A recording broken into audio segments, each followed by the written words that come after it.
Okay, and welcome back, you guys. Welcome back to another episode of Double Dose Remedies for the Soul. What is going on? What? This is how it is to be black. Okay. All right. We're here. And so are y'all. Alrighty. So check in. How are you feeling? I am feeling good. She said with hesitancy. I'm feeling good.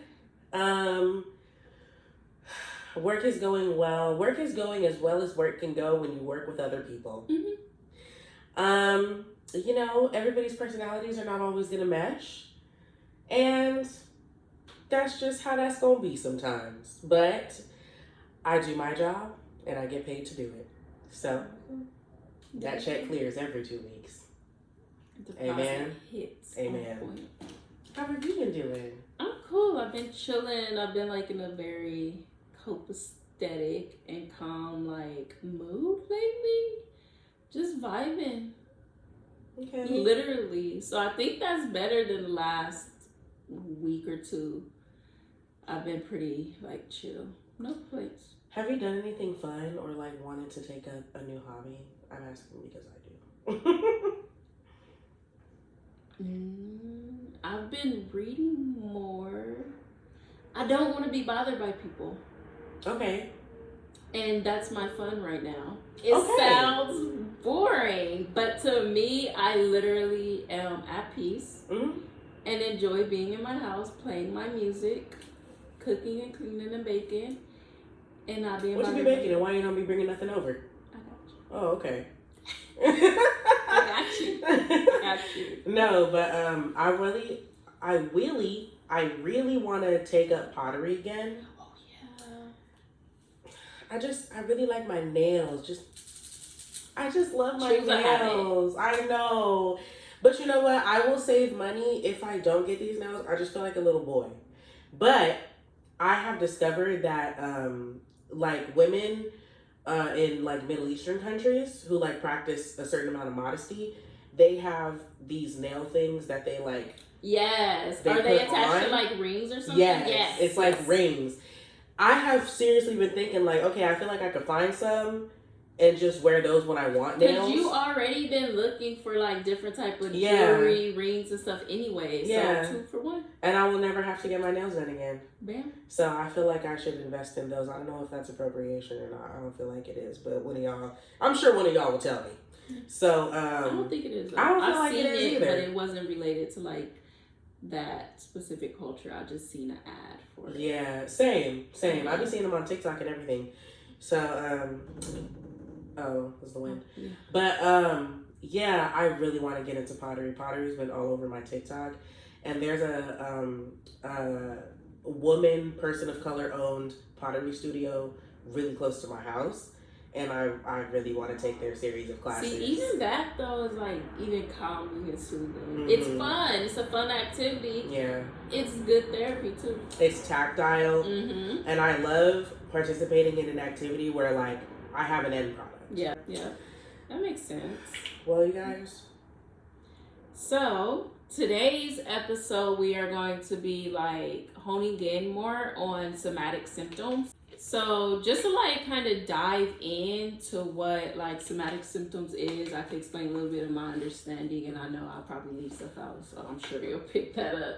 But somatic symptoms is when you have like a physical reaction to your mental health, and like not just something that comes and goes like fight or flight, but usually when your mental health is kind of struggling and you're not aiding to it, it then goes into like communicating with your body to say something is wrong, right? So this could be like digestive issues, it could be migraines, it could be body aches, back pains and stuff. And a lot of it comes from like stuff like anxiety, PTSD, just trauma in general, depression, and so forth. So basically, it alerts your body that something is going on. And a lot of the times, like when we think of physical, we go straight to the doctors. and maybe they're saying like you're fine, nothing wrong, and you're like, this doctor is not doing their job, but it's often because it's linked to your mental health. Mm-hmm. Yeah, I was gonna say that a very common example is anxiety. Mm-hmm. Like when you go see a mental health professional, they're often gonna ask you, like if you feel like you've been anxious, or they're assessing you for anxiety, they're gonna ask you, have you been shaking? Have you been sweating? Has your heart been racing? All that kind of good stuff. So. That's the most common example that I can think of. Yeah. I'm also thinking about, have you ever seen the movie Brain on Fire on Netflix? That's a really good movie for like how your brain health can like affect the rest of your body's health. The girl, it's based on a true story too. And the girl in the movie, like something is amiss in her mind.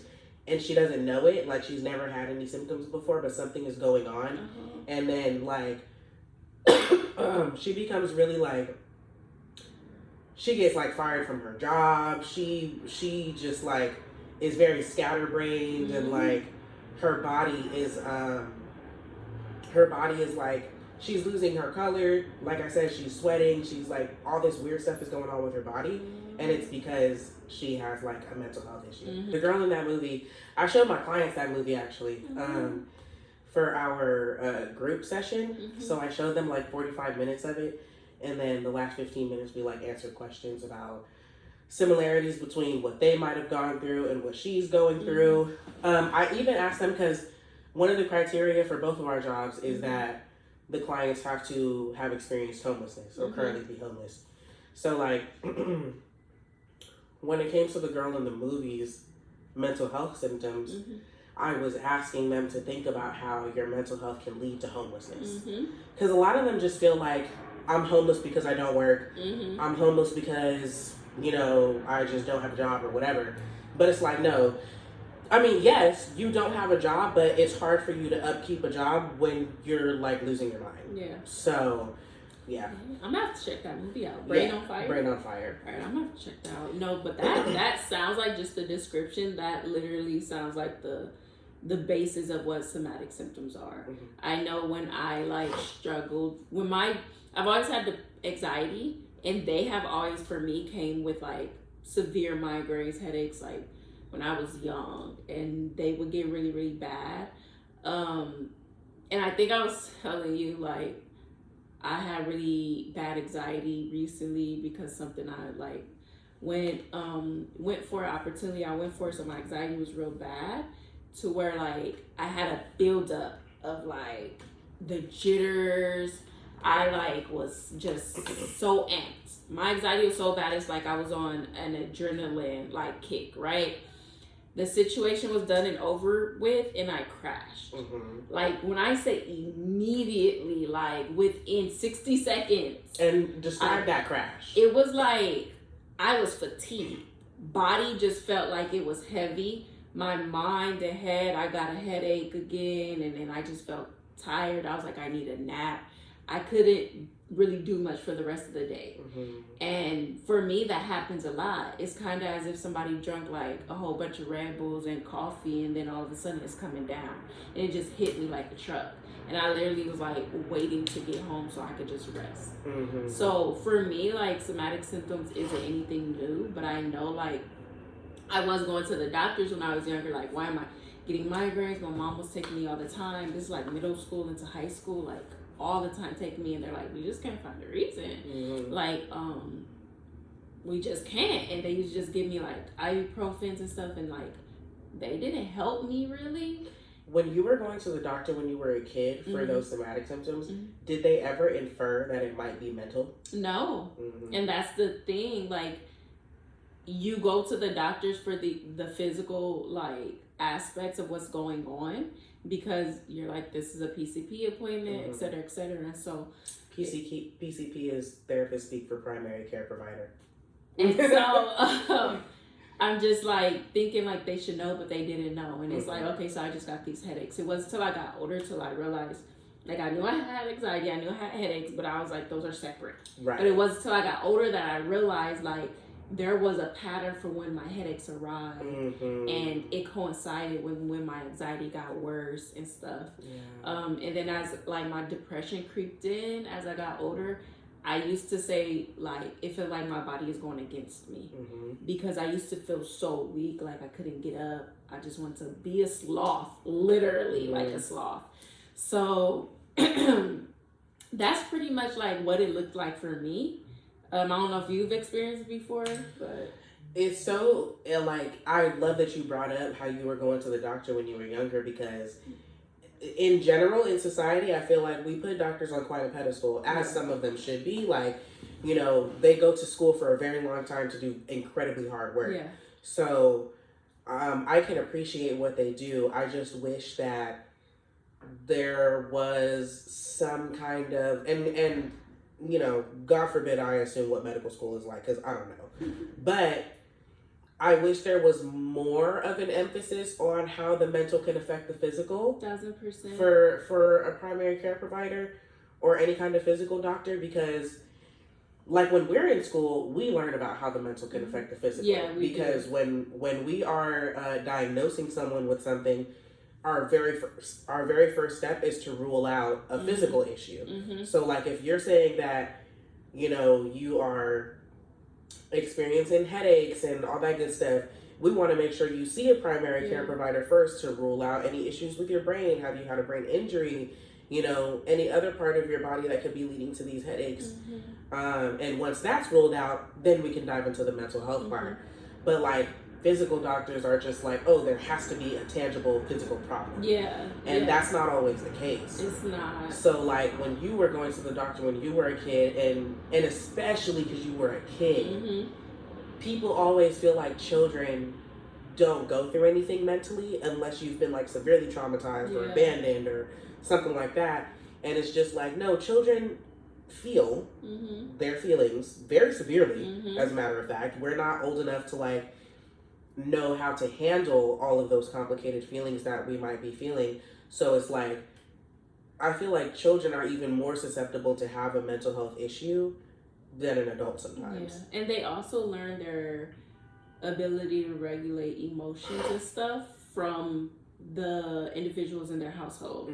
So if you yourself are dealing with mental health issues and struggling to regulate them or calm yourself down or utilize coping skills or whatever, a lot of the times if the minor that is in that household is picking up on those same things. So when they get overwhelmed or stressed, whether it be with homework, friendship, a teacher, whatever case may be, they're more than likely going to solve it the same way you do. And so if they're lacking those problem solving skills, it's going to develop into anxiety or agitation or like impulsivity, because they're just doing things to figure out how to like get ends met. And so somatic symptoms is a real thing. I really think that like as normalized as physical exams are, I think mental health exams should be as well. You should always like check in with a doctor. I know now doctors are have that check off list. Like they ask the basic questions within the last 2 weeks. Have you felt suicidal, homicidal, down, anxious and stuff? And they now refer you out if you've like marked yes or no for any of those things. So I think that's a step, although like we need to go a little bit further. But I feel like also, yes, it should be included. I completely agree. But I feel like that leads to a greater question of like, we as a society overall need to put more of an emphasis on mental health. 100%. Like, because it's too easy for me to be like, oh, like, no, I haven't felt suicidal. I've wanted to die, but I haven't felt suicidal. So it's like, I just don't know that we value it enough to like tell the truth all the time. That's true. And I think the great skill that we have as therapists is being able to ask questions in a way to get us the answers without like, what? I have a great example. Okay. So one of my clients, They were in jail in 2008, 2009. And they kept telling the other staff in the house, mind you, I'm the only therapist in the house. So they kept telling the other staff members, the nurse, the case manager, the program director, all that good stuff, that in jail they had hurt their head. So then I'm being relayed the information by the other staff, and they're telling me like, oh, he said that he hurt his head, and so they're assuming that he means a physical hurt. And so I assume the same thing. I'm like, oh, maybe he was feeling psychotic or having some psychotic symptoms, and was like banging his head on the wall or hitting his head and all that good stuff. So I bring him into the office, and I ask him a variety of questions. And it's because of the training that we receive as to how to ask questions, to not be leading with our questions and assume and whatnot, that when he used the term, I blundered my head. So when he said blundered, I was like, that's a very particular word.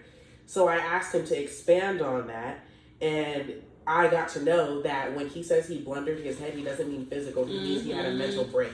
That made a world of difference in me being able to help him. So now I can know how to like move forward.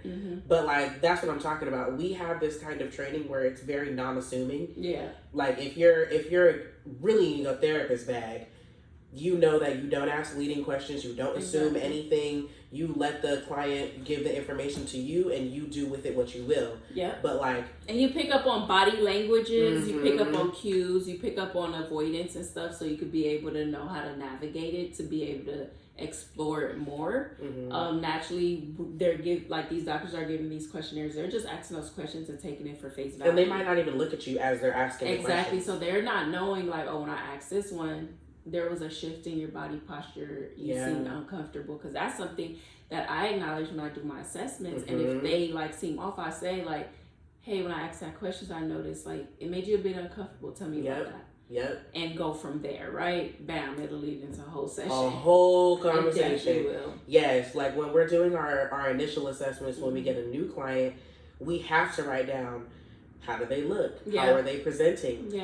Do they make good eye contact or not? How are they sitting in the chair? All that good stuff. Are they engaging? Are they cooperative? What is their tone like? Are they? Or do they have a poverty of language? Like their thought process and the dialogue, is it tangential or not? Their judgment and insight, is it poor, good, fair? So there's a lot that we are assessing, right? And we're able to really ask these questions because it helps us with treatment, right? With somatic symptoms, there's really no other form of treatment except therapy. Like you could go to the doctors, they'll give you a temporary fix, but if you're still severely depressed and that somatic symptom is related to that depression, it's not going to just go away. So there is talk therapy, of course, but we know that don't help with everybody. So there's somatic therapy that us therapists do, whether that's breath work, sound bowls, meditation, stretching, field work with the clients, whether that's talking to your clients while you're walking and stuff, molding clay. What is that really intensive therapy? EMRD. EMRD? Is that it? ERMD. Why did I think it had a T in it? No. No? MDR. Is that a drug? You think about MDMA. No. I forgot what the name of it is. It's EM. You might be. I think I was right. EMRD? No, EMDR. EMDR. Yeah, EMDR. What does it stand for? It's eye movement desensitization and reprocessing. Eye movement desensitization and reprocessing. Yeah. Okay. It helps basically when you're experiencing trauma. Right. It pretty much helps you through that process and reduces the stress, and it acknowledges like your physical responses to stress to be able to like calm it down. Yeah. Now, if y'all got more to add to that, go ahead. I really don't specialize in that. I am Girl, we couldn't even think of the name. Yeah, I'm a CBT and DBT therapist. So yeah. Yeah. So we were also like in our internship, we did a lot of cinema therapy, bibliotherapy, play therapy, sand tray, all kinds of stuff. Yeah. So don't be confused and feel like there's only talk therapy out there. Yeah. There's a type of therapy for literally everyone. Yeah. It definitely helps too. Like when we specifically are talking about somatic therapy, your body needs a way to release that stress and let it go permanently, along with like you mentally letting it go, right? So the point of like all these therapies that we're talking about is kind of a 2-in-1 process. It's not just talking about it and hoping that you'll be fine, but it's also working it through your body. I know like Friday I went to work super hyped. Why? Because I drank coffee. And I was like, bro, I'm jittery. I need to get rid of this. Like when I drink coffee, I get anxious. Like my anxiety peaks. Like coffee is not my best friend. That's usually why I do that sugar down. Like yeah, I had to put that shit down. Yeah, like that's usually why I just stick to chai tea or do like sugar down drinks, because the actual caffeine, like when it's filled with more caffeine, it's horrible for me. I stress out, I get anxious, all of that. So I went in, I was like, yeah, I need to let this go. So I called the clients out. I was like, let's go. We're doing group. Grab a yoga mat. We're going to the yard. We're going to the sun. I'm like, why are y'all not hyped? Let's go. Like, I'm on 20. But we did some, like, breath work. We did some stretches. I let some of the clients lead it as well. And the clients were so appreciative of it. You could see a shift in their mood. But while I was doing that, I also guided them with my voice, maintained the natural tone, but also helped them with their thought process as they were stretching. So helping them not have a spiral in thoughts, because a lot of times when we're stretching or in quietness and stuff, it's easy to like go into a spiral of thoughts. So that was a part of the process too, right? That's all somatic therapy. So while I'm helping them stretch or move the tension out of their body and stuff, I'm also helping them guide their thought process and stuff. So it helps. They were like in a way better mood at the end. I calmed down and they were in a better mood at the end. And they're like, can we do this more often? I'm like, sure, like totally. I love when I, like a lot of therapists teach breathing techniques, right? Tell you to take a deep breath. I like to ask my clients to take a deep breath and make a sound when you let it out. So like, we're going to take a deep breath. Just like let it out. Just whatever sound comes out, let it come out, and don't be embarrassed. You know, should be frustrated. So like, let it out. And I had a client. They're in residential treatment right now, and residential treatment is basically like rehab, and they stay there for 60 to 90 days. But I try to visit them at least once a week. So I visited this client because they were having trouble being in group in the residential treatment facility, because they have an issue with like being in groups of people in general. So I taught them one small body movement to use in group, because their response is to just leave the group. And then that's considered like you're not participating, and then you don't complete on time, and it just pushes your whole timeline back. So I was like, okay, instead of having to get up and leave group, I'm going to teach you one small body movement and one big body movement to like do in your chair as you're sitting there. So like I taught them, press your fingers together real hard and let it go. And just do it over and over and over again. And he was like, all right, that one, I don't know.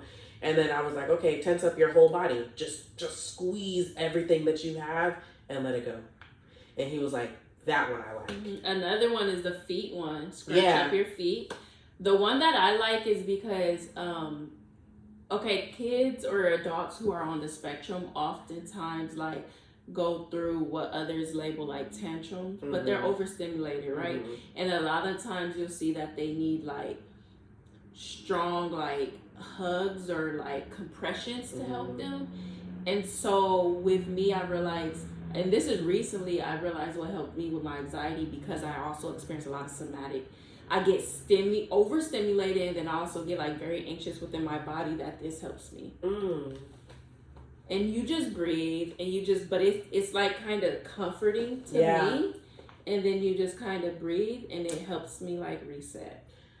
In my last job, I learned tapping. Mm-hmm. And tapping really helped. At first, I'm not gonna lie, I was like, this is some bullshit. But I tried it on myself when I was anxious, and I was like, oh snap. Like, literally just tapping these different parts of your face, your like, and then you tap your heart. It really like, it really helps. When I experience somatic symptoms, it's usually waistline up. Like when I know that I'm about to like kind of panic or like have an anxiety attack or something, it literally feels like a wave going across my head from one side to the next. Like you know, like in the beginning of a movie, and back in the day, it was a company called THX, and the THX would come up on the screen and it would go like that. That's how it feels going across my head. So like when that feeling comes on, I'm just like, all right, I need to breathe quickly. I need to breathe. Don't breathe quick, but like I need to breathe very deeply, very slowly, immediately. Or else I'm gonna panic. And then like heart rate races. I could feel it in my chest. I definitely start to sweat, and I feel like I can't breathe. So I have, it's usually in my car. I have to like blast the AC to like remind me that I do have air in here. Something that really helps me calm down from an anxiety attack is ice. Putting my face either in a bowl of ice. Or grabbing something from the freezer and just putting it on myself in random parts of my body. That really helps, because now I have to focus on how cold my body is. That's like when they say when you're in pain, create pain somewhere else to kind of distract your mind. Okay. But that works the quickest for me.